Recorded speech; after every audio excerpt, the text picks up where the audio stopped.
What's up? It's Alex. If you haven't heard about Anchor, it's the easiest way to make a podcast. Let me explain. It's free. There's creation tools that allow you to record and edit your podcast right from your phone or computer. Anchor will distribute your podcast for you, so it can be heard on Spotify, Apple Podcasts, and many more. You can make money from your podcast with no minimum listenership. It's everything that you need to make a podcast all in one place. So download the free Anchor app or go to anchor.fm to get started.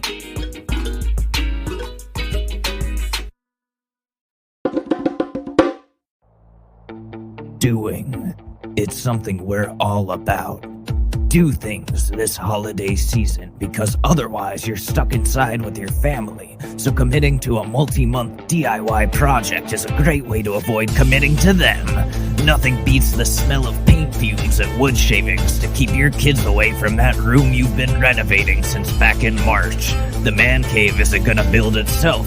So it's time to turn up that toxic masculinity dial up to 1,000 and drive your lifted Dodge Ram down here to Home Depot and pick out some nice hardwood, or compare similar color swatches and pretend you see the difference between them. Build some shit during this pandemic. Build lots of shit. Or just come for the really nice smell that my mom always really complains about, but it's honestly super nice. Home Depot. Do things because that's what men do. Ladies and gentlemen, the short news with your host, Alex Madore. It's got a pound price.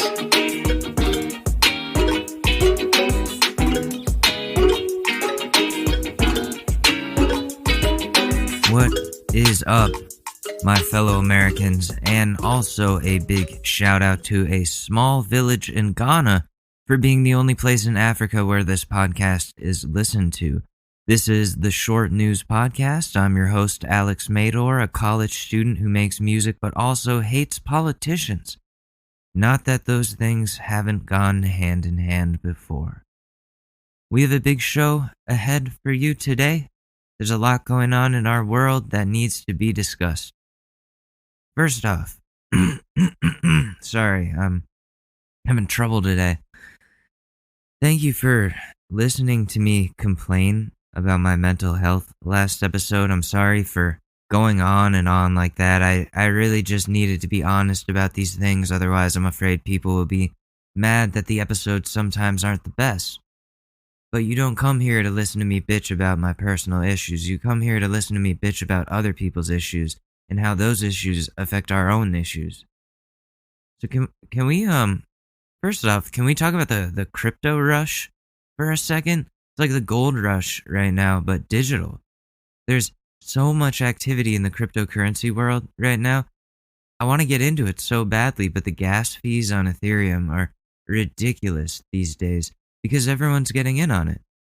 There are these things called NFTs, non-fungible tokens. They're essentially digital collectibles that have actual worth value, like the same way a baseball card or a work of art does. But unfortunately, I'm not a wealthy man. It's kind of a luxury to be able to participate in the crypto boom, or you have to at least be willing to make that investment and skip a couple meals or something. I don't know. I'm on this site called OpenSea.io every day checking out all the digital art that's on there, and I bought a painting recently.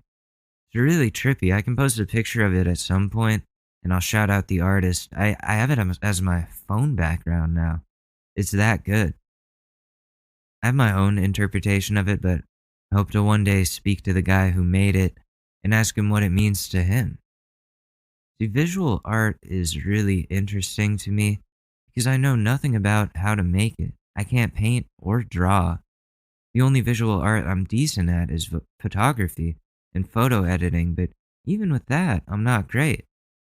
So I have a lot of appreciation for people's art. I try my best to interpret the meaning. And I used to go to the Museum of Modern Art with my mom when I was a teenager, and I would interpret all the art for her. And that's pretty much how she found out that I was using drugs. I was just too good at interpreting abstract shit. So crypto art is something that really speaks to me as something that feels worth it. Because it's not like you're just getting a copy of something. There's a limited quantity of that release, or only one of them. So you actually own the art and can like hold on to it or trade it, do whatever you want with it, put on a shirt, masturbate to it. I don't know, man. But yeah, the shirt thing, there's some sites that do that. They convert your crypto art into clothing and mugs, which is something I might do in the future. Another crypto collectible, or NFT, that's gaining a lot of popularity right now is Cryptokitties. From the outside, it seems ridiculous, but I promise you, once you look into it and go to the site and do the Kitty Academy to learn about how it works, you want to get in on it immediately. So, what you do is you buy two kitties, one male, one female. They'll be like on the market for a certain price. And each cat has unique genetic traits that it might pass down. Each cat is worth a certain amount of Ethereum. And once you make them breed, you have a third cat, and that one could be worth like a ton of money, depending on the traits that it has. So then you sell that kitty or keep it and then breed more kitties.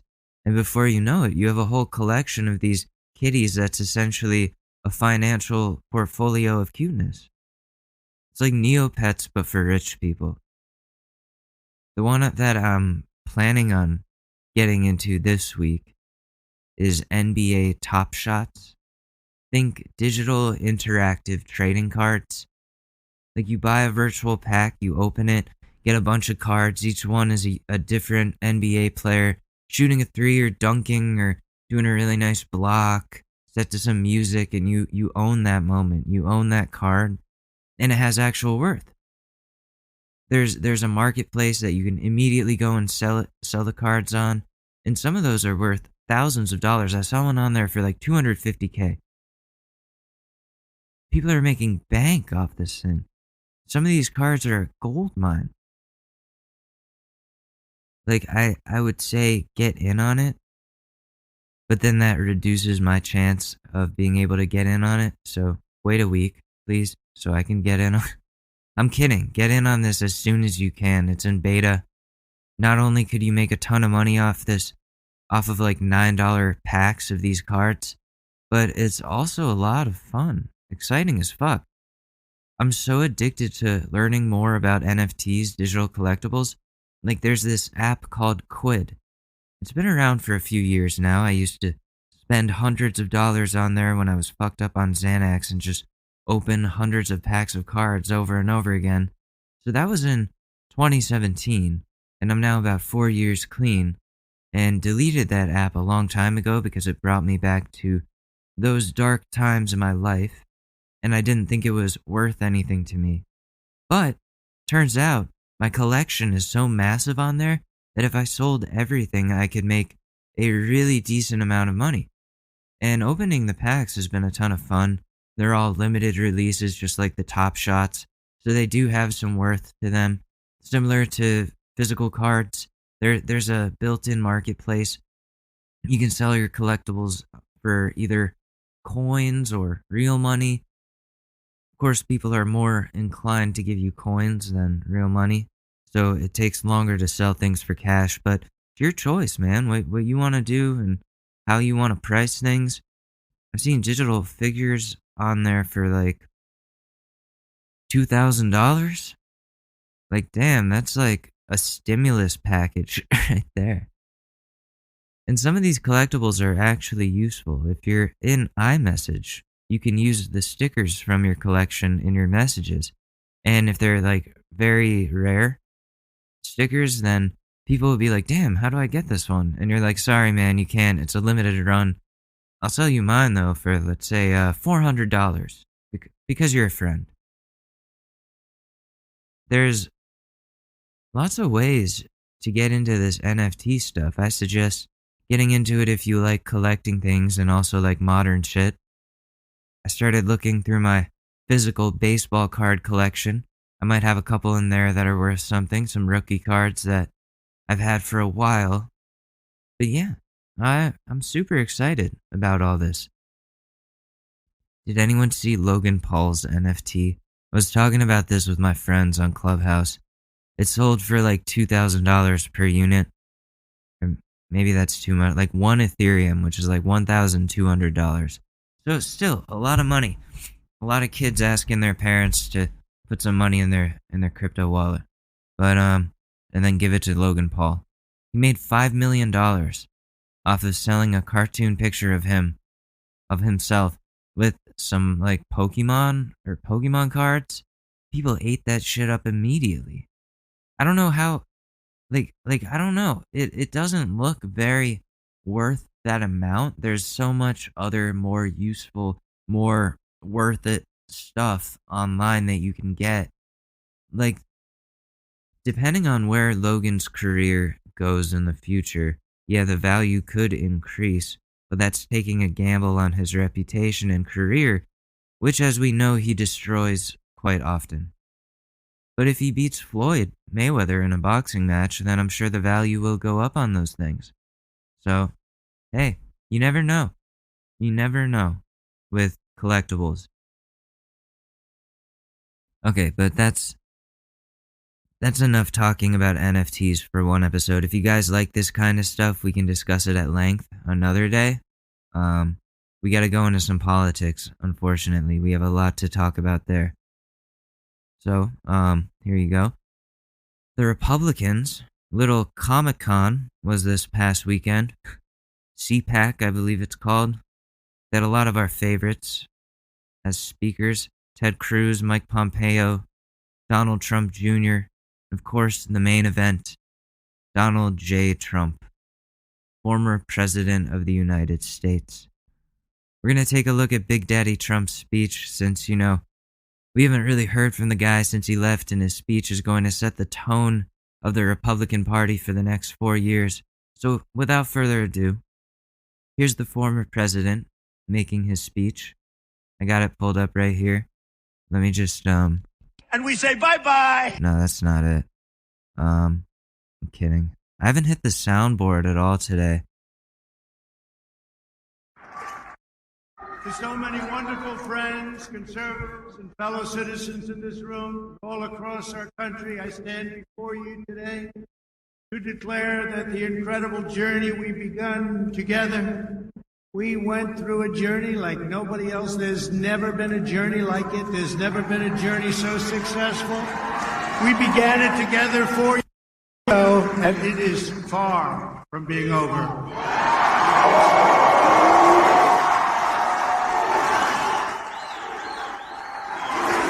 Oh my God.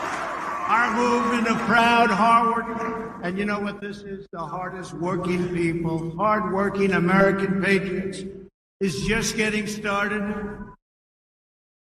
We will win. We will win. We've been doing a lot of winning. As we gather this week... You lost. Then your super fans, your Trump stans, stormed the Capitol, and they lost. And they're all getting arrested, and they all hate you now because they're realizing you don't have their back. So you lost your biggest fan base right there. The Republicans only want you back because they're fucking bitter and selfish, and they just want somebody that will continue to spread their homophobic, racist, oppressive values, while of course keeping all the rich white men rich. Protecting the oil. We gotta protect that oil. We're in the middle of a historic struggle for America's future, America's culture, America's institutions, borders, and most cherished principles. Our security, our prosperity, and our very identity as Americans is at stake. like perhaps at no other time. So no matter how much the Washington establishment and the powerful special interests may want to silence us, let there be no doubt we will be victorious and America will be stronger and greater than ever before. Oh, good God. I want to thank my great friends, Matt and Mercedes Schlapp. Matt, thank you. Thank you. Mercedes, thank you very much. All right, let's do that thing that we do where we skip around because we're not going to watch the whole hour and a half. That would be ridiculous. Imagine if I just sit here and react to the whole hour and a half. No, I'm going to skip to 15 minutes in now, see where he's going. Guatemala and El Salvador to shut down illegal immigration. Now they got a $500 million a year. When I came into office, those countries were refusing to take back illegal alien gang members, including MS-13, the most vicious, probably of them all. No matter where you go in the world, MS-13, they do things that even the worst don't think about. So I asked, how much do we pay these countries? How much do we pay them? Sir, we pay them approximately $500 million a year. It's a lot of money. I mean, it's peanuts compared to the way other countries rip us off. That's a lot of money. I said, okay, we aren't going to pay them anymore because they wouldn't take back the criminals. And this was true. Oh, look at me making all these deals. I'm making the best deals. So, does he just ramble? He's not very high energy today. The Obama administration was true for many. The Obama administration? You know, I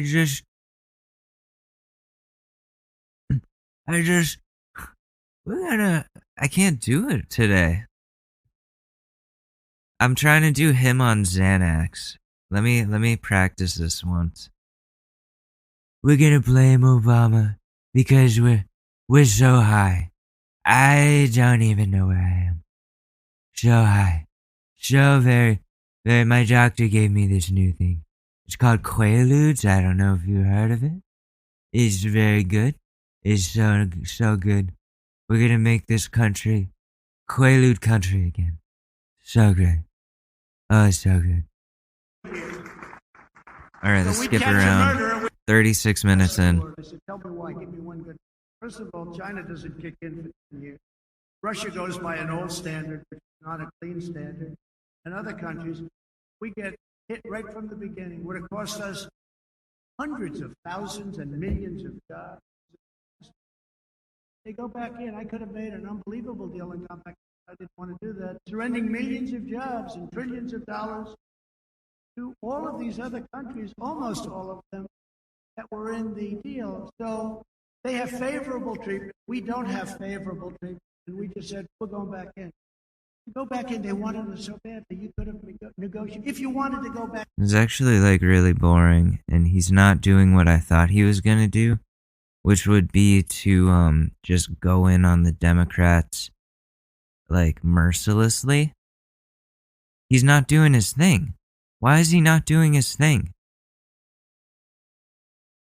You know what I mean? Damn. I was like, oh, like we miss him. He's back. Let's see what kind of shit he stirs up. Oh wait. He looks like I'm looking at him making all these hand gestures and stuff. We got to see what that's about. And like every other country in the world, it went higher in many ways. But no country even close to competing with our comeback. And I mean, aren't we like most coronavirus deaths of any country? Correct me if I'm wrong on that. Aren't we like up there?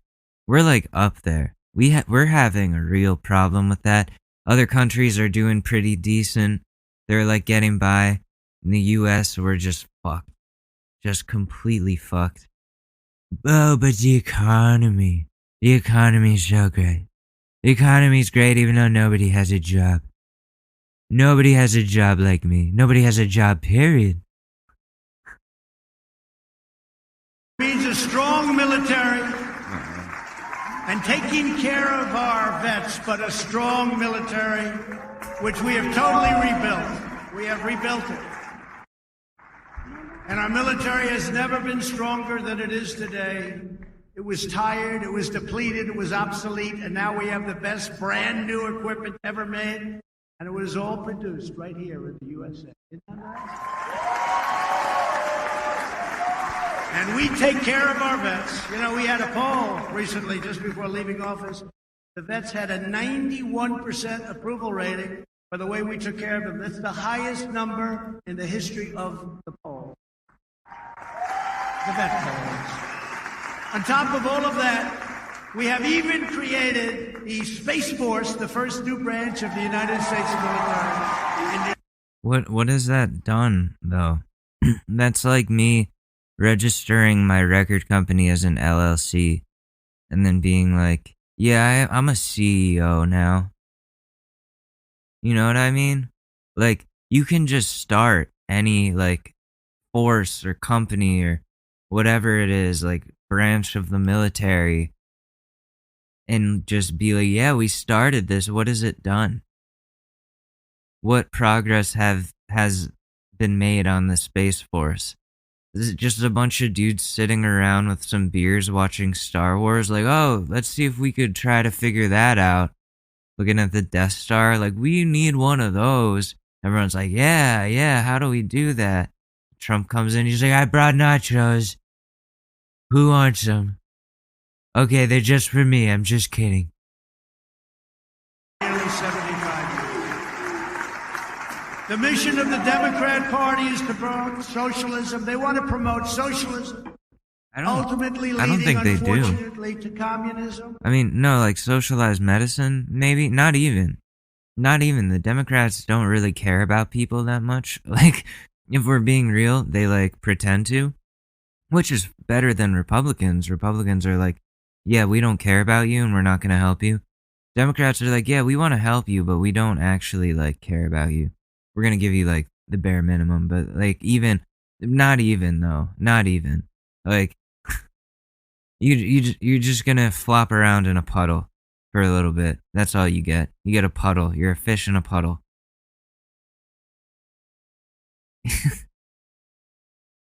What was my point in that?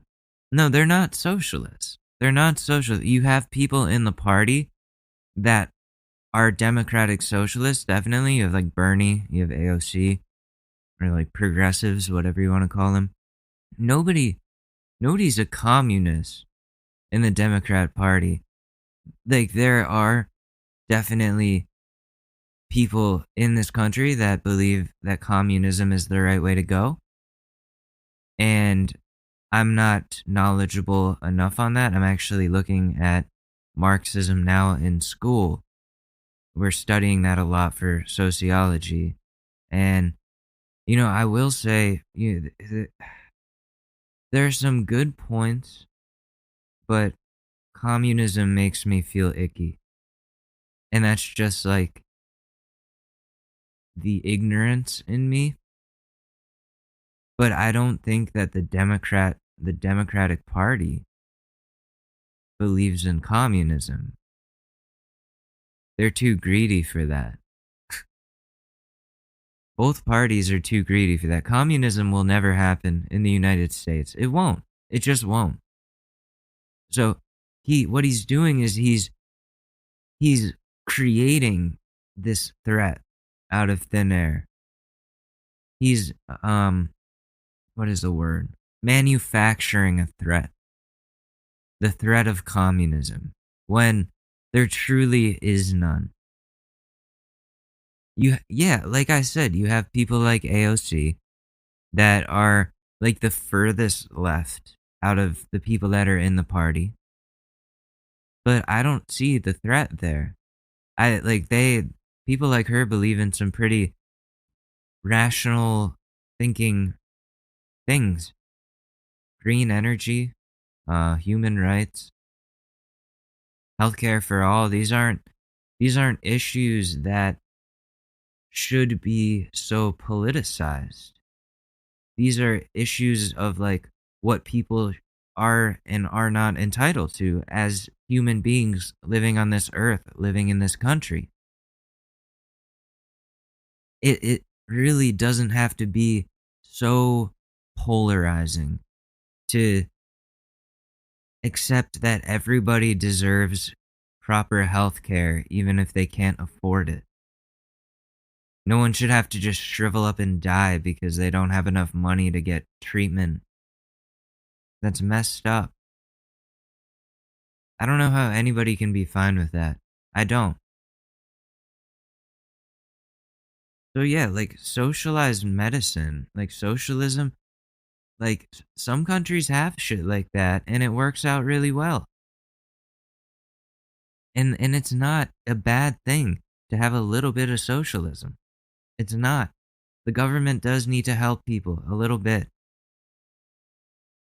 They do. Like this idea that Americans, all Americans, can just successfully make it to the top on their own if you just work hard enough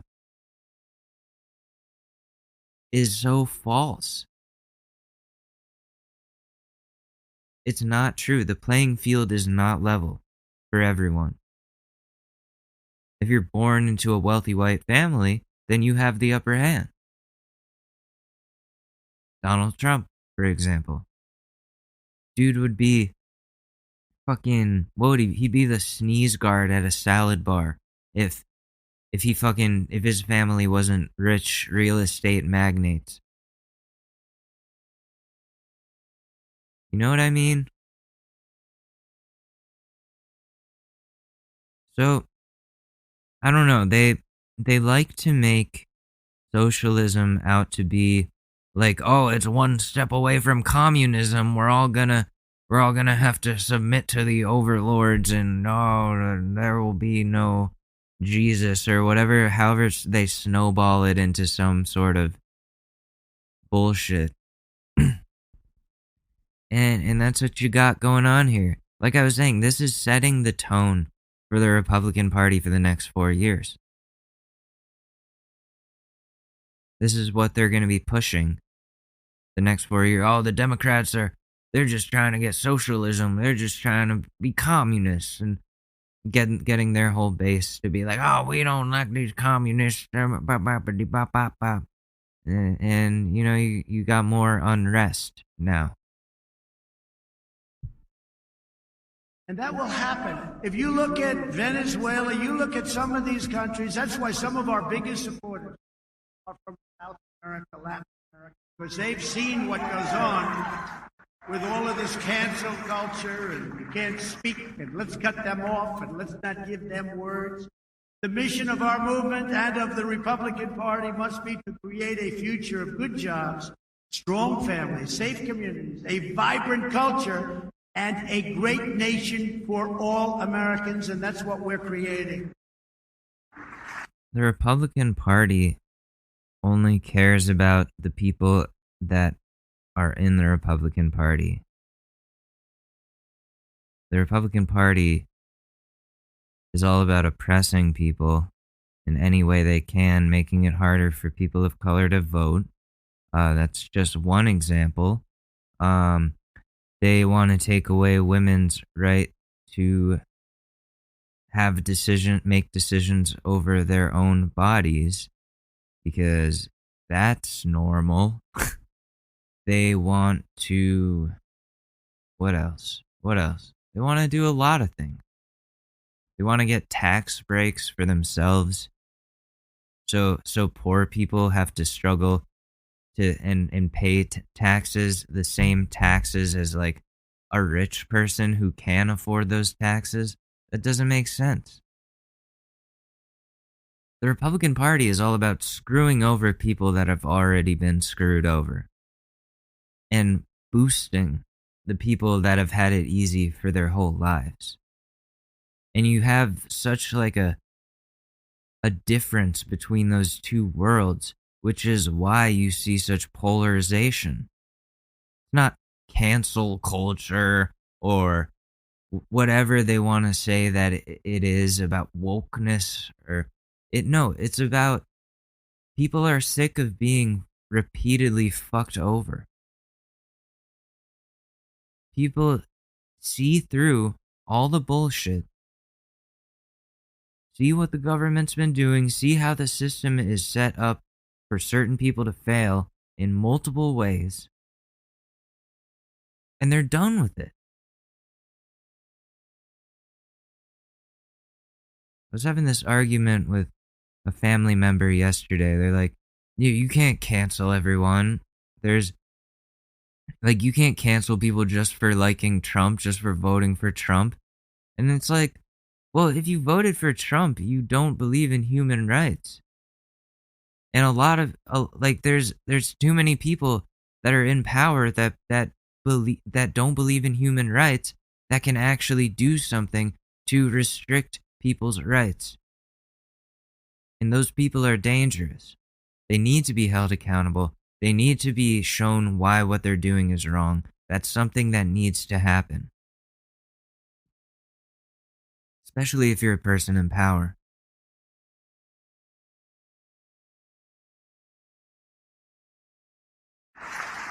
Alright, let's skip ahead. Will be heard. They don't want debate because we have easy victories in a debate. Very easy victories. It's called common sense. It's called other things, but it's called common sense. So common sense would be believing in human rights. I just want to say that. Common sense would be racial sensitivity training for the police. Common sense would be equitable education for everybody in the country. No unevenness. So like a richer school or school in a richer area gets all these fucking resources. They get like an electron microscope. And then a school in the Bronx doesn't even have a gymnasium. Or a library. Like, are you fucking kidding me? How is that fair? Like, these people don't even know that places like that exist. There are so many places in this country where people are just getting fucked. People can't get by. They're on food stamps that Republicans want to take away. They don't have services in their community that would offer them things to help them get by. They don't have those resources. Well, Republicans in their rich fucking neighborhoods have everything that they need. They can put their kids into a good school system. Like I said, has electron microscopes and fucking... What is something that... Like, cloning carrot projects. You think kids in... Where I used to live, you think kids in Harlem on West 145th Street know how to clone a carrot? Do you think they have that option? I'll tell you the answer to that. No. I was lucky enough where I grew up in a very fucking stuck-up snooty town where I went to a good school. We were very well educated. And that was a privilege, but not everybody gets that. And that's ridiculous to me. And I was ignorant. I didn't realize how good I had it when I was in high school in regards to my education. I got bullied a lot, but when it comes to education and resources, I had it so good. And so many other people didn't. We had it so good here that they bust kids in from tougher neighborhoods so they could get all the great resources we had. And they need to do more shit like that, but no, they need to bring those resources into communities that are struggling. But of course, Republicans don't believe in that. They just, like I said about Democrats, like leaving a fish out in a puddle. Republicans, they'll fucking vacuum the puddle away and just leave the fish there flopping. Take the puddle and like purify the water for themselves and drink it in front of the dying fish. That's what Republicans do. So all of this pisses me off so much because I've said this a few times now. It all It all just comes down to human rights. What people are entitled to at the time of birth. From then on, healthcare, be treated like everyone else in society, not be harassed and targeted by police, and have the same, like I said, have the same resources, schools, education, access, quality of life. That's a big one that needs to be fixed in this country. Dude, so many people need help and aren't getting enough. And then people like Trump want to take away the minute amount of help that they're getting. What are people supposed to do? Do you literally want people to starve? I don't get it. I don't get it. They don't want it to be. The time has come to break up big tech monopolies and restore fair competition. And bring back my Twitter account. I'm sick of being banned. I miss it. I want to see my BTS stands. I want to see what they're saying about BTS. I miss it so much. I miss Twitter. I miss my little check mark next to my name. It's so great to have that little check mark, but they took it away. Oh, they took it away.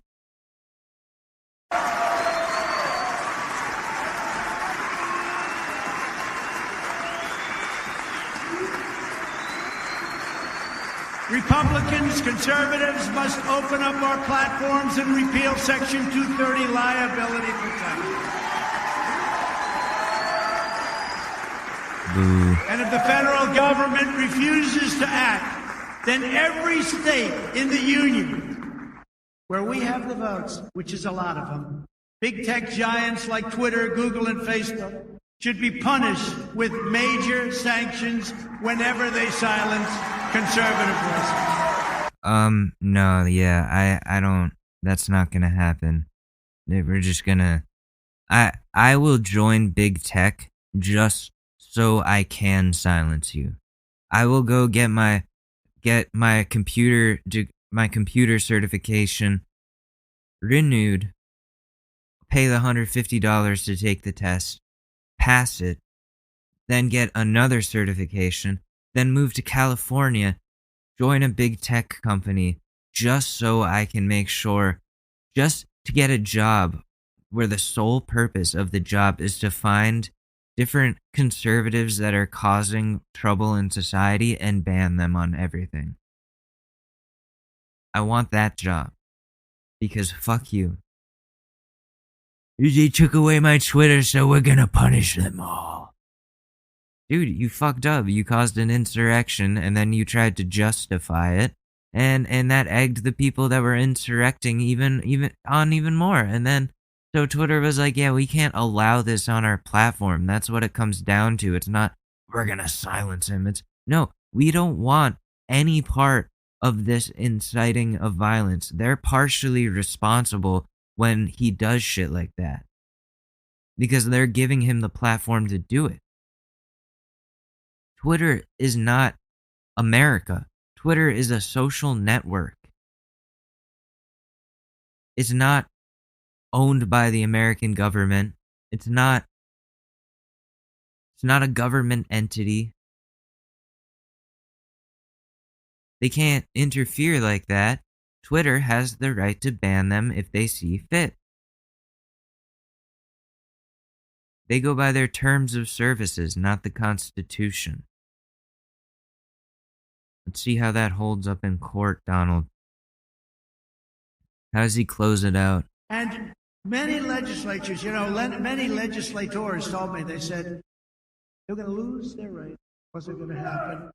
And then what happened, one in particular told me from a great swing state, said, I thought I was going to lose my position, lose my race, and I went out with my wife for the election.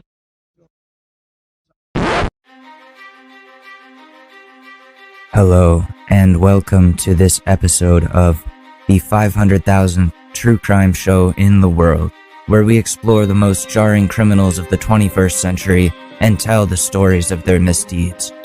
We are the 500,000th true crime show of all time, but at the same time, nobody does it like us. Even though people say everyone does it like us, but that doesn't matter. Let's jump right into the story of a criminal who terrorized the public school system with his sneaky, sociopathic ways. We turn to Ridgefield, Connecticut, to a small middle school where lunch is being served. A young Alex Madore sits with his friends, talking about band practice coming up that coming weekend. They hear an announcement over the loudspeakers that the school store is officially open for business, and the group decided to go see it for themselves. When they got there, they were greeted by precious items such as cotton balls with feet and googly eyes, a finger-sized skateboard, and countless types of mechanical pencils. The boys could not believe these goods were for sale at the store. One particular item caught Alex's eye, a 25-cent eraser shaped like a cell phone and actually folded like an actual cell phone. Alex did not have a cell phone like his friends did, nor did he have any money, so he went back to the lunch table in disappointment at the extremely high price of $0.25. That was a lot to ask of a 12-year-old boy with no job and parents who said, "You don't need any of that junk at the school store." But they didn't realize Alex was willing to do whatever it took to get that cell phone-shaped eraser. And he did. Thomas Curry was a classmate of Madore's in those times and recalls what he can about his former peer. Alex was always really quiet. I didn't know if he was just shy or had something to hide. Now looking back, obviously, he was hiding a lot. Alex waited patiently for the following Wednesday when the school store would be open once again during lunch. He stood in the line pretending to browse as though he was going to buy something, even with his pockets being completely void of any sort of currency at all. His heart was pounding. He had finally reached the purple folding cell phone eraser and stood there, pretending to play with it to see what it was like. Now that he had finally touched it and felt it with his hands, he knew he had to have it. What he did next was unspeakable, something that no one ever thought anyone would do at the school store. Robbing the 6th grade class of 25 cents that would go towards a pizza party at the end of the year. Alex hid the eraser in the wrist of his sleeves on his long-sleeve shirt and walked away, not looking back for even a second. He had done it. He had stolen the eraser and was happy for a moment. But that moment passed, and Alex craved more of the rush. He waited again for the following Wednesday and stole a finger skateboard and a puffball, getting away with bounty after bounty.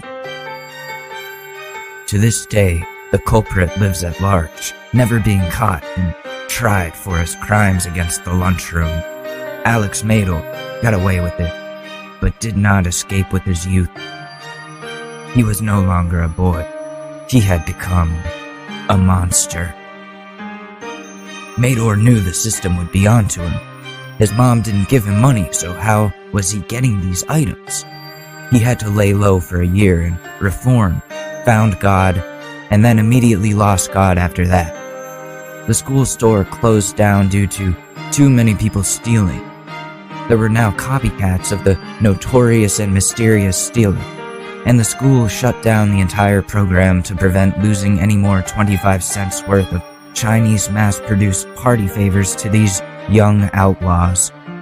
It wasn't until the 8th grade, exactly 2 years later, that Madore was tempted to get back into the game of thievery. His new English teacher had laid out a box full of little bags of Welch's assorted fruit snacks, Alex's favorite. But once again, Alex did not have any money. The fruit snacks were 25 cents, that cursed price once again coming back to haunt him. He needed to have those fruit snacks, and he knew exactly what needed to be done. There was a jar full of dollar bills from the people who paid for the fruit snacks, and Alex would need to convincingly pretend to place money in that jar without the teacher being able to see that his hand was empty and void of any money. Alex had forgotten that the sales of these fruit snacks went towards a charity of the class's choice. Or maybe he just didn't care about that, and he placed an invisible dollar into the jar of money and took 4 bags of fruit snacks, each one worth 25 cents. His steals were beginning to get pricey. Alex went on doing this for months and months, not realizing that the money in the jar wasn't adding up based on the inventory that was missing. He was becoming careless. One day, months into his fruit snack heisting, he was called out by a fellow classmate who thought she saw him pretending to put $1 into the jar. And when he was asked about why he put his hand so deep in the jar, which was so no one could see that he had no money, all he could think to reply with was, I like to put my hand deep in things. The teacher did not know how to properly respond to that, and Madore got away with robbery to the fruit snack degree right in front of everyone's faces. In the following weeks, the English teacher raised the price on the fruit snacks and made it so you had to give her the money personally in order to purchase them. Alex had been stopped by the system. But one day, on a trip to Costco with his family, Alex was able to convince his parents to purchase for him a massive box of packs of Welch's fruit snacks. He was delighted. He no longer had to steal from his English teacher's fruit snack stash. He had his own product. He was swimming fruit snacks. So he got the word out that he had bulk amounts of fruit snacks everyone loved. And he was selling them for half the price of the English teacher. And in that moment, Alex Madore went from career middle school criminal to a youthful entrepreneur who crushed his English teacher's small business with an iron fist.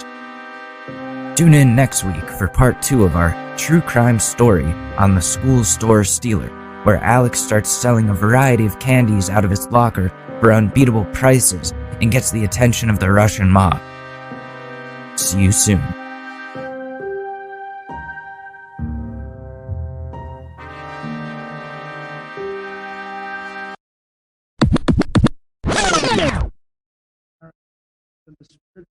I said, darling, I think.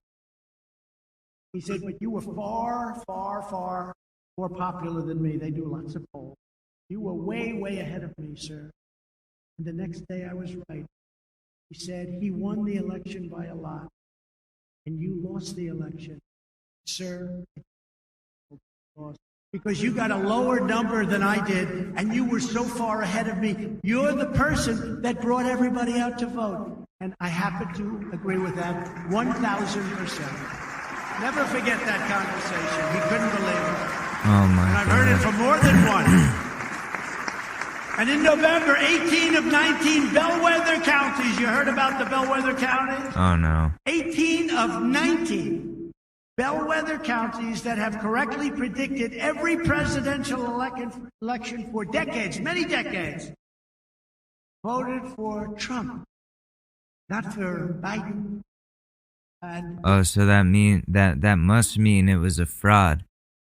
That must mean it was a fraud. Because there can't be any upsets ever in an American election. Dude, it's not the same every time. That's like somebody basing if the fucking groundhog sees a shadow on on relating that to like whether or not we're gonna have 6 more weeks of winter. It doesn't matter. All that I know about that is De Blasio dropped and killed a groundhog once, so fuck that guy. Anyways, but it's the same thing. It doesn't mean anything. Oh yeah, they were right this many times on voting for the person who wins, but this time they weren't, because everywhere else voted for Biden. What the hell? What's up with that? Oh, maybe people voted for Biden because they wanted Biden, and they didn't want you, dude. Not everybody loves you. Like when I first started this podcast and I was like, oh, yeah, I'll get all my friends to listen to it. Like they'll all love to listen to this. Of course they want to hear me talk for 2 hours about random shit. No, they don't. They don't. I was wrong. And I didn't go, oh, Spotify is fudging my numbers. They're they're making it so I don't see my friends viewing. They don't count my friends listening to my podcast and my analytics or whatever. Like, I didn't start saying that. No, I accepted my friends don't care that much about my podcast. I need to find a new audience that isn't people I know, and I have to put myself out there. I accepted the reality and I moved on. This dude can't do that. I'm not even going to give him any more time because it's just giving him a channel to spout more election fraud garbage.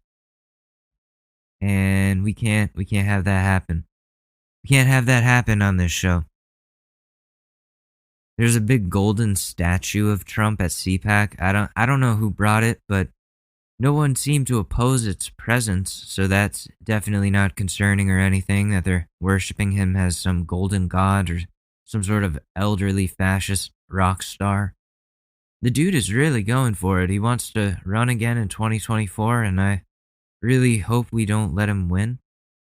And that depends on how the next 4 years go, how well the Biden administration performs, and if they fail, then the Trump people will be like, oh, see, we were right about Biden. We need Trump back, and then we're screwed and going right back to where we were before Biden was inaugurated.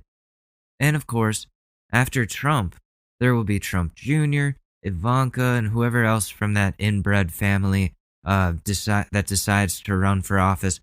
So it's pretty obvious that we aren't done with Trump. I mean, the Republicans are all backing him. But speaking of presidential shit, your boy has a connection to the president now. Well, my cat Susie does. I woke up this morning to a follow on my Instagram account from the president's dog's official account. And they're reposting Susie in their bandana on their page, which is really cool. But also, where's my $1,400, Joseph Robinette? Look, I even lowered my demands and expectations from $2,000 to $1,400. That's helpful, right? I don't know, man. Like, I could really use that stimulus check right now. Thank you for the shout out and the follow on Instagram. I appreciate that. I'm sure my cat does too. But hey, man, where's the stimulus money? That's enough politics for now. I guess I'm just really fired up about from CPAC, Republican Comic Con, and because I have political sociology class later tonight. Dude, last time we had this class, the one dude in the whole class who supports Trump was getting lit up by everyone. The professor just had to get everyone to calm down. And I'm just sitting there with my camera and mic off, drinking a beer and laughing my ass off between bites of egg salad. It was pretty good. It was very entertaining for me. See, personally, I like the online classes. I feel like this is the way school should be for the rest of time, with or without a virus. Like, why do we have to fucking go to school physically when we have the technology to stay in the comfort of our own homes while also learning?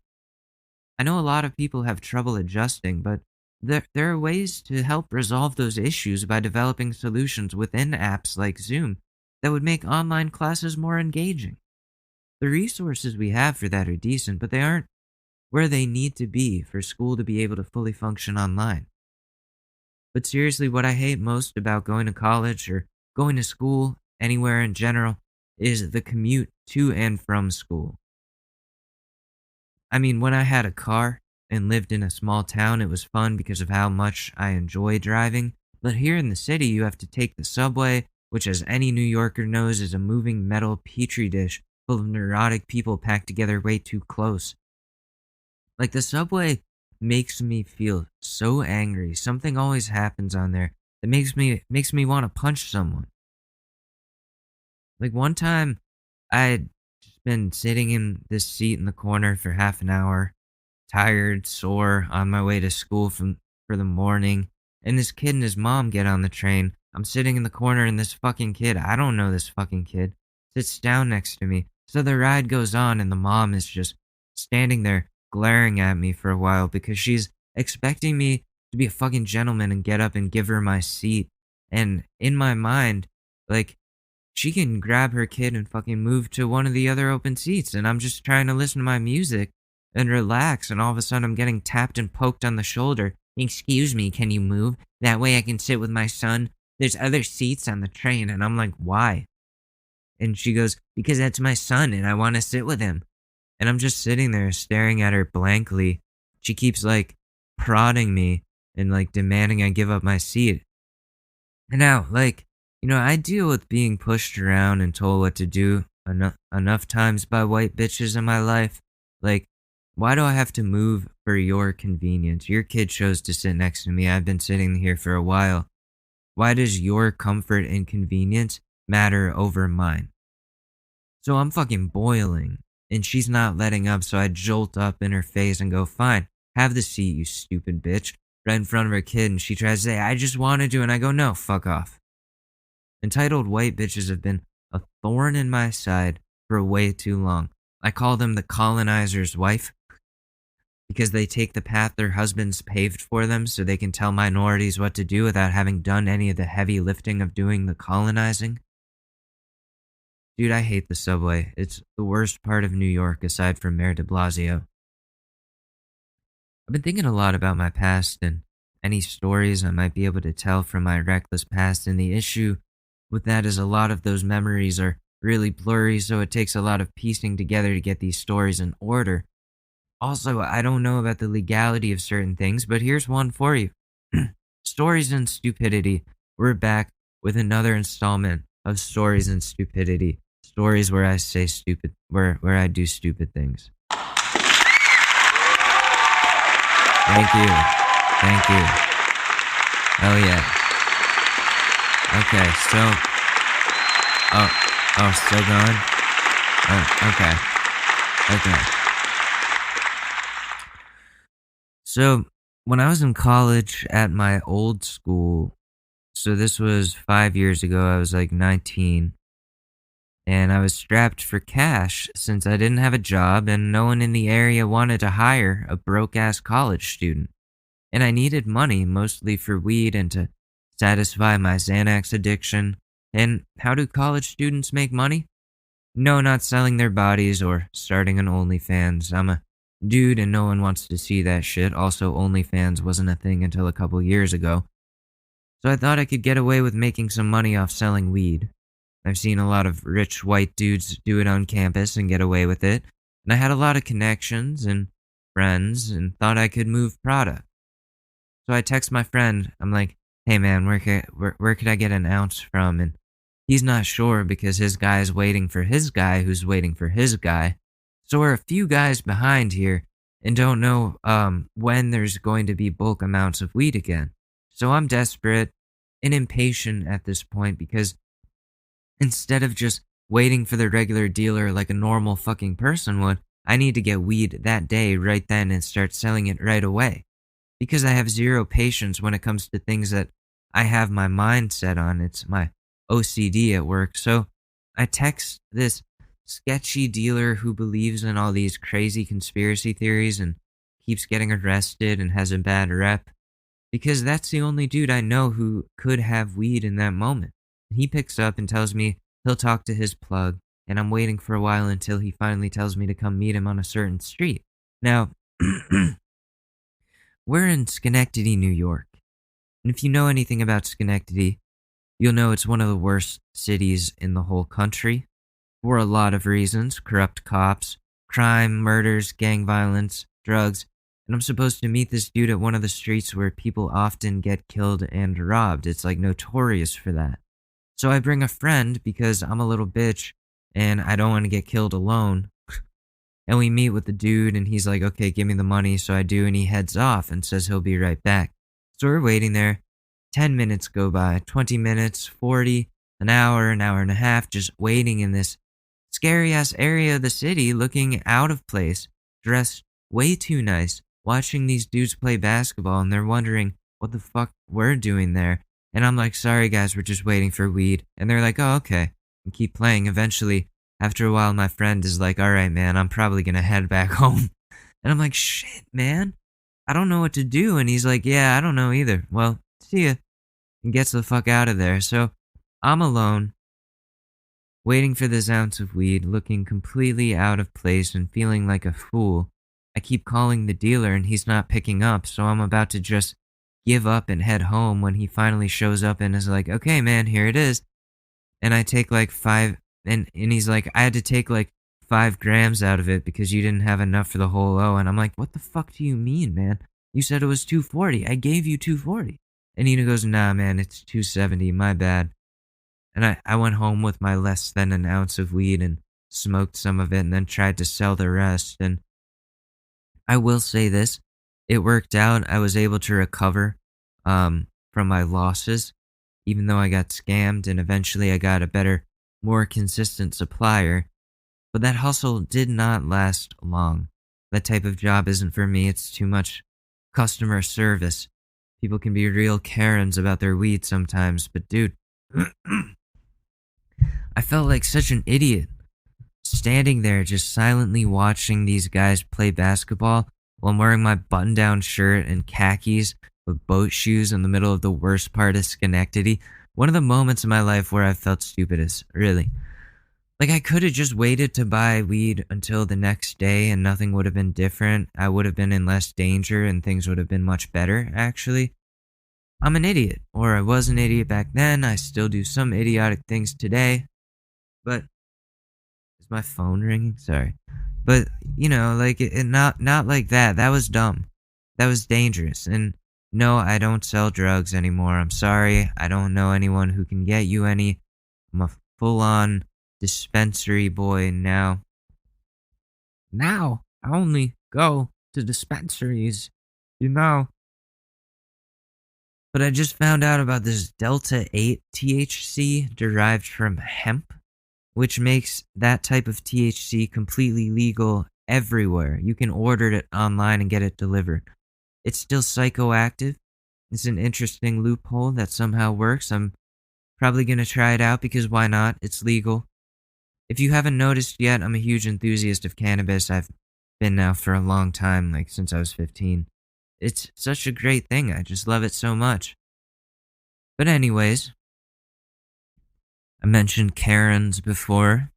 I think it's about that time in the episode where we look at a popular American subculture that is destroying our society as we know it, the Karens, and see what they've been up to this past weekend. This is another installment of Keeping Up with the Karens.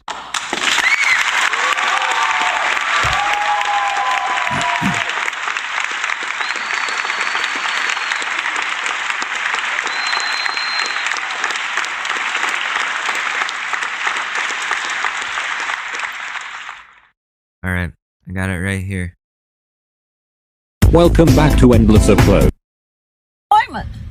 Pardon me? So get in the car, Karen. Karen, get in the car. I said I'll lose my unemployment, Karen. Well, I don't know who Karen is, but you don't be begging people for money out in the parking lot.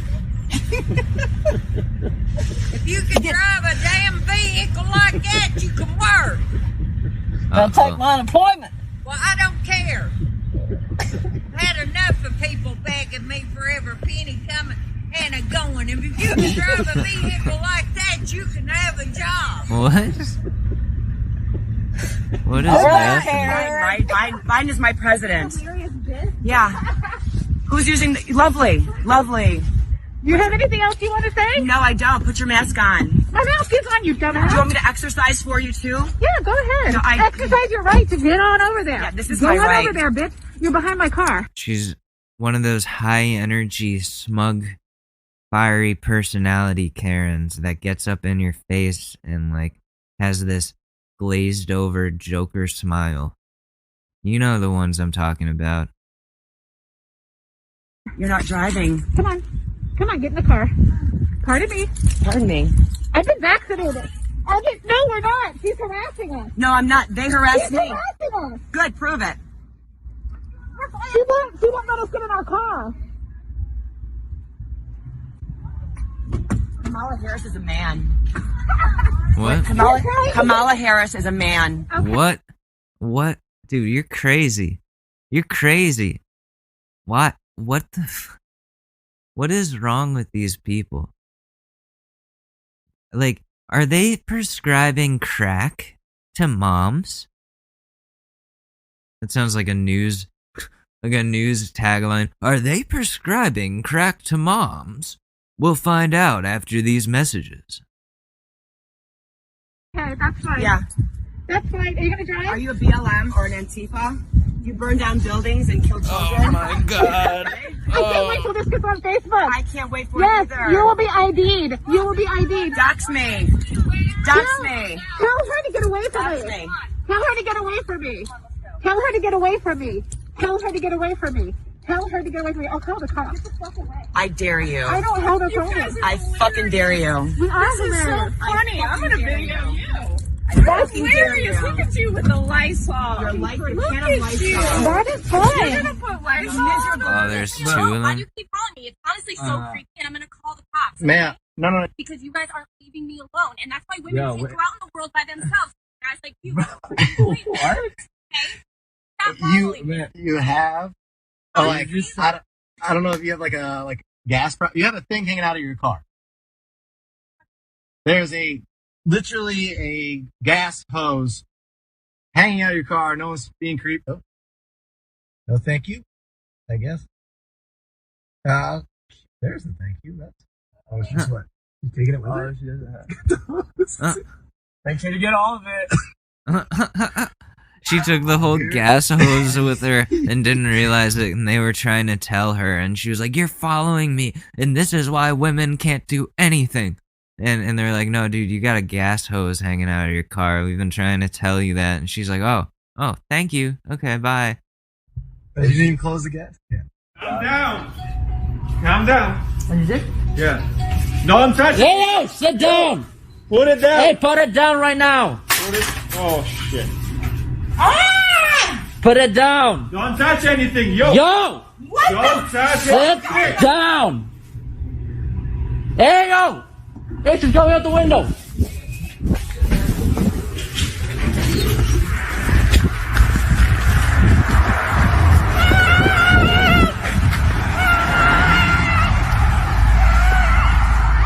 Go get her.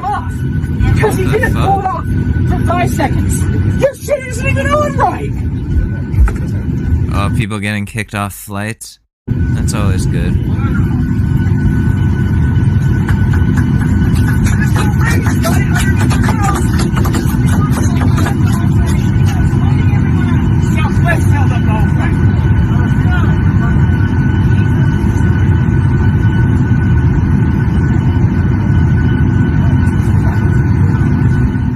What's your name? Illegal. Fuck you. I don't have to tell you my name. You came up to my door, touching stuff on my door, and you won't give me He's got a USA hat on. your name. Fuck you. You're from out of state. The cops can't. You're camping. What makes you think I'm out of state? What state are you from? I'm from Alaska. You're gonna wear a hat that says USA on my doorstep? Come and treat me like that? Fuck you. Walk away, sir. Fuck you. Goodbye. Goodbye. Walk the fuck away a from criminal me. complaint against you. You file that complaint, This is then a I nation will have of your law. name. We are a nation of law. You are not above the law. Breaking the law. How am I? You know, walk away, sir. Walk away. Go ahead. Goodbye. Goodbye. Goodbye to you. Have a good day. Jesus loves you. In his name. God bless America. It is for you to wait until I'm done speaking, and then you speak. It's common courtesy. Okay, that's my bad. It's common courtesy. Now, I asked you for a bean vanilla colada, and you told me that A bean vanilla colada. You mean a vanilla bean colada? I mean, that's not that big of a mistake. People do that all the time. I just thought it was funny. didn't service them here, and I can show you 1,000 receipts that I get those all the time. Okay, now all of a sudden the machine is down, so I'm gonna. Yeah, the machine breaks sometimes. It's not that big of a deal. Why do people have to freak out like that? I don't get it. Like, it's Dunkin' Donuts. And you're gonna throw a whole tantrum while people are waiting in line because the vanilla bean culotta machine is broken? Come on. Chill. I need the corporate number. I don't want to have to talk to you anymore. Not the Just need corporate number. And your name and your badge number, because I will be calling in. That's fine. I don't actually have the number. Just give me the corporate number. I don't want to hear anything. You got the corporate number? What? You got the corporate number? You got the corporate number.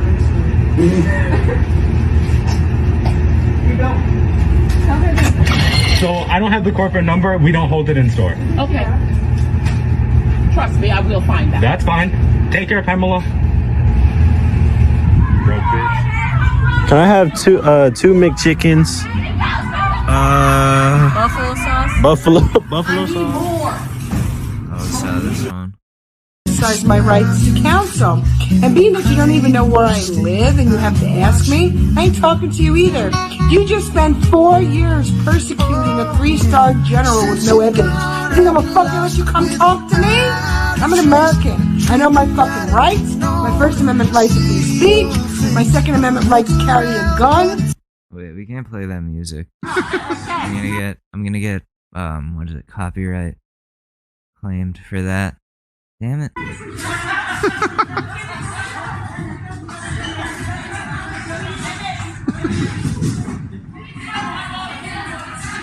Is this a Stop and Shop? Look, bitch! Does that look like the city to you? Does it look like the city to you? Get off my property and I will. I'm not going to get up until you get away from me. No! I am not getting up Fine! until you... I'm backing up! Get up and get off my property! It's not your property. There's a stop sign here. Smile, you're on camera. You are such a cunt. Smile, you're on camera. Smile, please. Smile, please. Good job. Twitter's gonna love you. Please take a picture. Yeah, I got a video. I might need the doctor. I got a video. I got a video of this Karen. Good. I'm an armed homeowner. Get off my property. This is not your property. There's a stop sign here. Fucking idiot. Get out of here. Standing here clogging this way. Get out of here, stupid. Oh my god. Are you okay, ma'am? She's white with brown hair, a ponytail. I'm just shook up, I think. Yeah, I've got a video. I'll send it to you, Kitty. I've got a video. I'll send it to you. Okay. Are you okay? Are you a queer? What are you, locking up your asshole? What? Cause you look like you locking up your asshole. What the fuck is wrong with these people? What the fuck? The homophobia, the hatred, I'm an armed homeowner. Jeez, like she just what happened here? What is this about? They're wearing masks and she's mad. Is this what this is about? There ain't no these fucking bitches that sit beside you doing shit about it. Are you okay? You're not okay. Cause if you sit there and this boy walk in here with no fucking money, you're not a good goddamn We person. didn't even come in here with them. Well, then goddamn back the fuck up, bitch. Are you gonna go drive your car right now? You wanna talk? You wanna do something I about don't know, it? maybe we should get the You car. wanna do it? Let's do it. Let's do it. get him. Let's do it. Get it. Get it. You should, honestly. You're gonna go hurt somebody if you drive your car. Come on, let's do it. We should do it. Let's do it. I'll do it for you. Whatever you Do want. it. Go ahead. You should do it. What the fuck are you? Are you even dressed? What? What? How much more can I wear? Is she on crack? I look like I was in trailer park. Oh, God. What's your name, asshole? fucking dare you! What's your name? What's your name, asshole? Disrespect this country with what? What's your name, asshole? Where do you work? Where'd you come from? Get a job! Where'd you come from? Fucking terrorist! Fuck you. These are the great American patriots, right? Terrorists, now get a fucking job. You guys seem really, really cool. You guys seem so cool. I bet so many women want to have long-term intimate relationships with you because you provide so much emotional support with your "get out of this country." Totally, sir. I understand. Yeah? Yeah? What are you gonna do? You gonna hit me? Yeah? You gonna hit me? You gonna hit one of us? Big man. Yeah. Fucking brave. Real fucking brave. You're a fucking coward. We're allowed to protest here. Get the fuck away from us. Hands on anybody, lay hands on me. What's your name, asshole? What's your... He's fucking My racist. problem is He's fucking racist. He she's doesn't belong here. disrespected and Where'd disgraced you even the come American from? flag, But which you're is against the fucking law. Wait a minute. It's against You're the law a baby. to Fuck off. disrespect.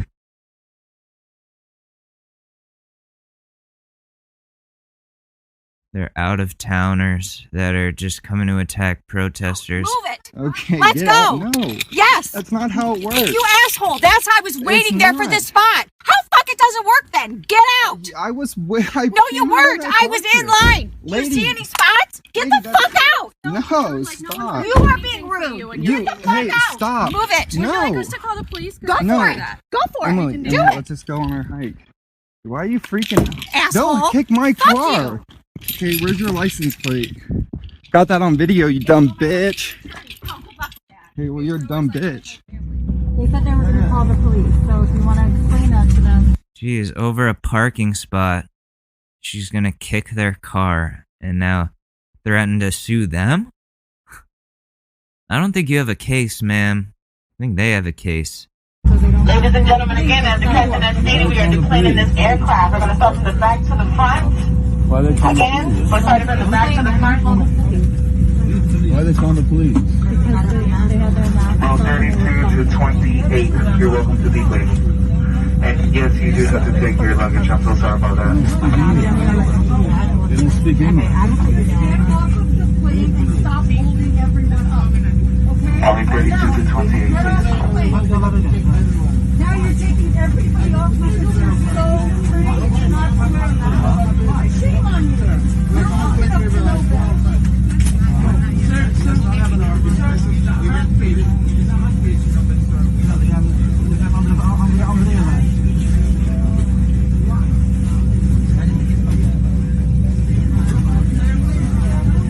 I don't know what's happening. I wish I could explain.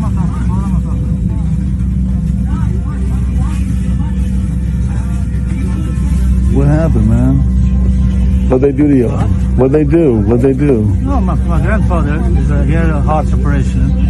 The mask is very, very difficult for him. Take it for 1 minute. Ladies and gentlemen, once again, please deplane the aircraft. The dude took off his mask, so they have to deplane the whole...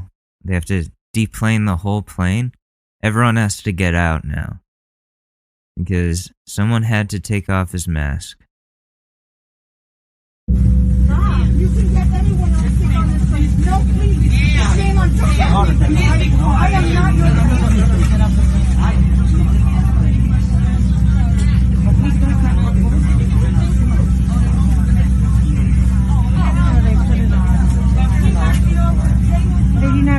Yeah, I think that has been a big issue with Hasidic Jews, like not following COVID restrictions.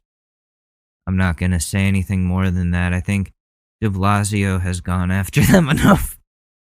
But religious people in general don't seem to follow COVID restrictions. And, you know, this is one of those times where hardcore religious people are putting others in harm's way.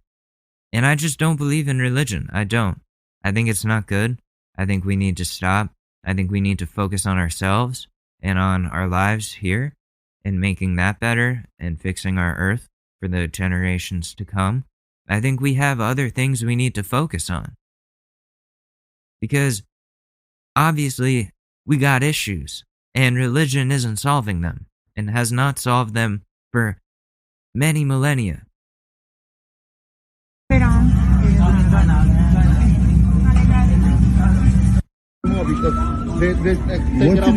What did he do, Walter? What did he do exactly? I just feel like this is escalated, and I feel like people are calling the police. I just think it wouldn't happen if it wasn't an older, Hasidic-looking Jew. I'm not, whatever it is. Yeah, I don't care. Jewish. I'm not disagreeing. I'm not. I'm just like, it actually scares me more than everything. It was blown out of proportion.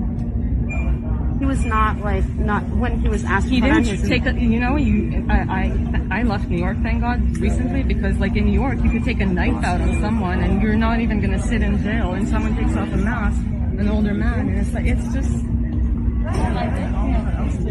yeah, I will be sitting in I think the jail. problem they have is that since there's all Hasidim, Yeah. they can't let one off. They're, you know what I'm They saying? have to get everyone off like because two it's of them, like- so it looks so strange, right?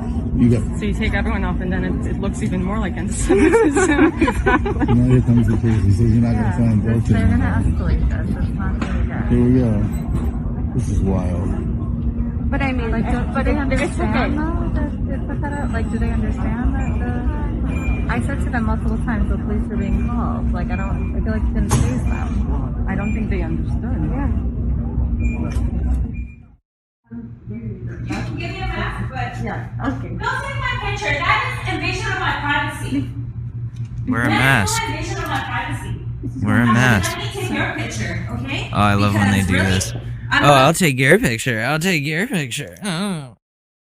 Like, then you just look dumb because they're wearing a mask. They're doing everything right. You're just videotaping somebody following the rules. What? You gonna use that in stock footage of people wearing masks following the rules? What? I don't get it. I don't get it. Let's see where this goes. Damn, I'm like so hungry. That's not good. But yeah, anyways. I'm talking to you. I wasn't bothering you. Yeah, you're making other people sick by not wearing a mask. It spreads germs. Well, you know what? I'm not near you, okay? So, just so you know, you're that's invasion of my privacy. I'm sorry. I'm not even around you.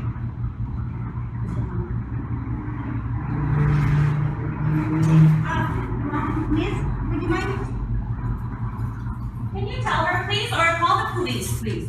Because this is a total invasion of my privacy. Put on the mask. Thank you.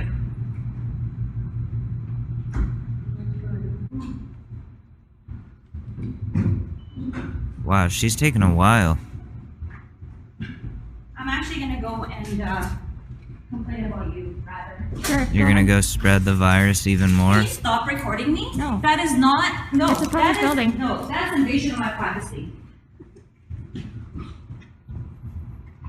Put on a mask. She can't find anyone to report it to.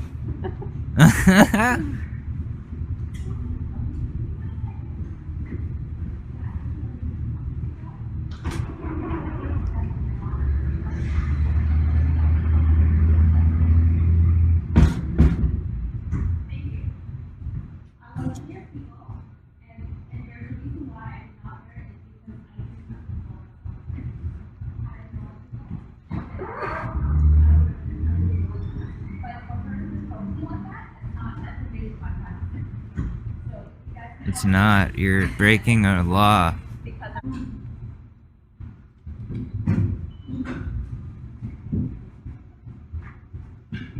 I'm actually gonna go and complain about you, rather. Sure, go ahead. I'm gonna just, appreciate both your points of view. I have an actual, if I have some sort of respiratory. Because you wouldn't be in a public building. Oh yes, then. you know what? Yeah, it is a public area. However, right? If I was actually interacting with people, there's a difference between interacting with people and actually minding my own business. Yeah, you're running your own business. You're spreading germs. You know what? You need to be You're not quiet even about letting me that. talk, So you please. need to see the law. Okay. Okay. You know Yeah, what? Or you need to look at the science, ma'am. You need to look at the science. You look like you can afford the internet. That looks like an expensive Canada Goose jacket. So go on the internet. Search the actual facts. Wear a fucking mask.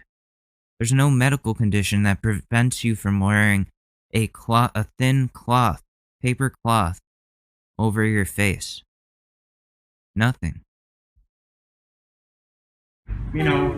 I appreciate both your points of view, but if we're gonna keep on doing this, I'm gonna ask everybody to take it outside. Oh yeah, I'm just gonna use the ATM and get out of here. Well, yeah, but for her to do that is not. No.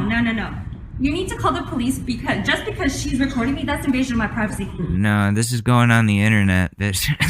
I did not even go near you. Do you understand? Do you understand? It doesn't matter. If you decide to call the police, I'll let you call the police as well for that. So in the meantime, bank machines are available if you can go ahead and use it. Yeah, so. sure. Okay? Yeah, I would appreciate it if you stopped recording. I really would. You can leave, dude. Okay? No one's stopping you from leaving. And what are you gonna do? You're gonna upload? What are you gonna do with it? It's going to Reddit. Oh, sure. Okay. You know what? That's great. Okay. For fun, I went to your profile and noticed that you have dark skin. That's the vegan teacher. Maybe you call yourself black. You know what I did when George Floyd died? I bawled my eyes out. I cried like crazy. Hmm? Do you know how many Black Lives Matter protests I've been to? Do you know how your ancestors were treated? Enslaved, raped, and murdered? What? Do you not know what they do to the animals right now in the industry? It would be great, even if you're not saving the animals, and if you don't give a shit about anyone but yourself, you at least don't make it worse for people like me. Thanks for tuning in to What? Oh, that's the lady that got kicked off of TikTok. I don't know much about her, but apparently she's a very, very controversial figure in the TikTok world. That vegan teacher. We can do an episode on her at some point. I want to know. I gotta know more. Yeah, I gotta know more.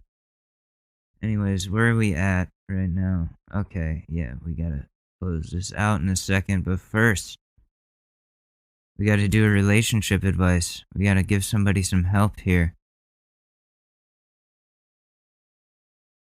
Oh, you know what? This is an interesting one. I want to see where this one goes.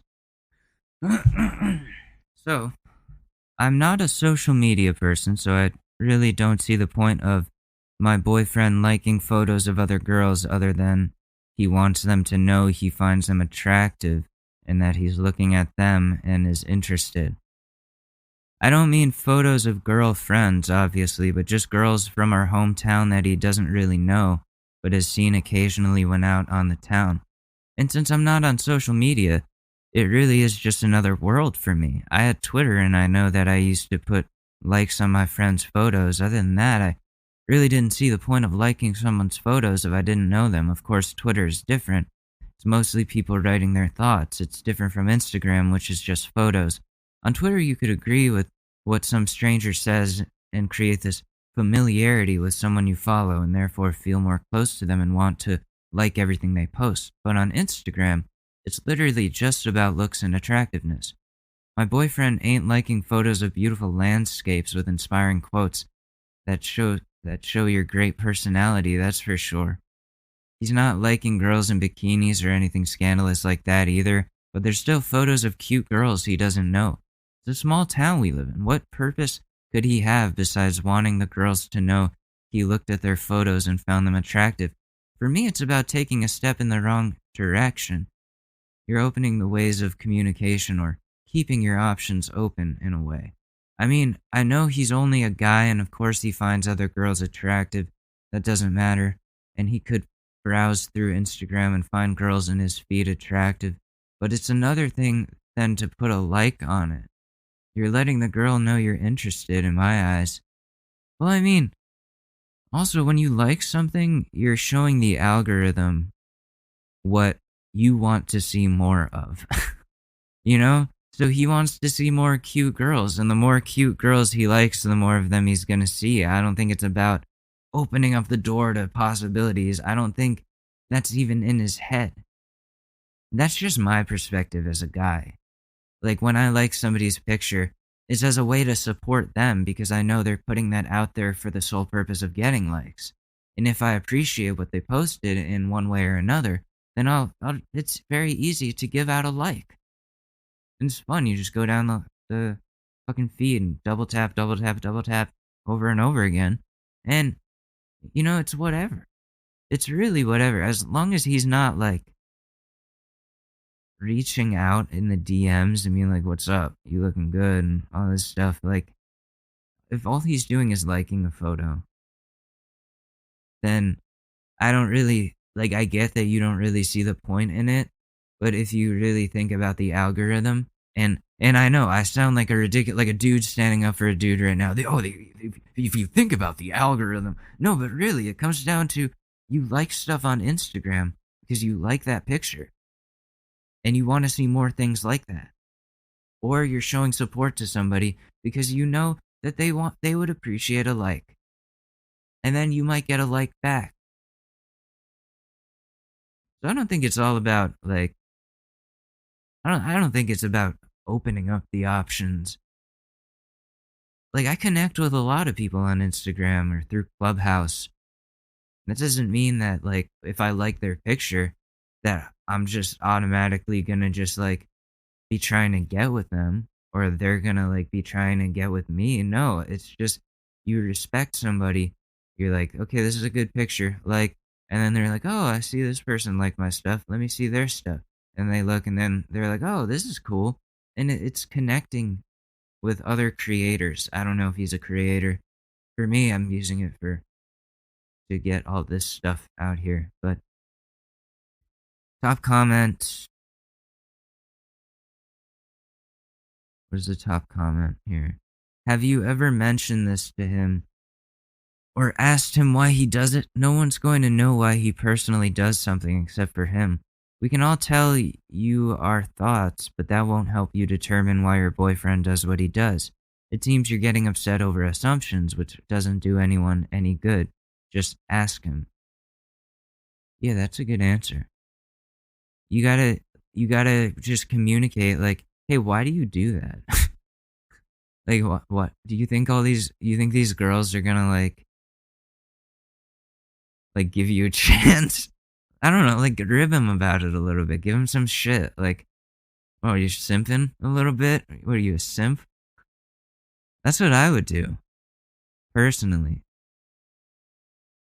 Like, oh, what? You think they're gonna notice you now? Like, just, like, be a little bit fucking tease-ish about it. And at the same time, you're communicating that you're aware of what's going on, and you don't know why they're doing it.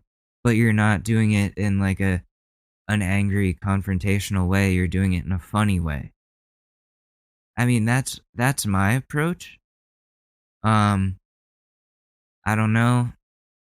Really, like, I've definitely been in situations where, like, I've liked a photo and a certain somebody has been like, why did you like that? And I'm like,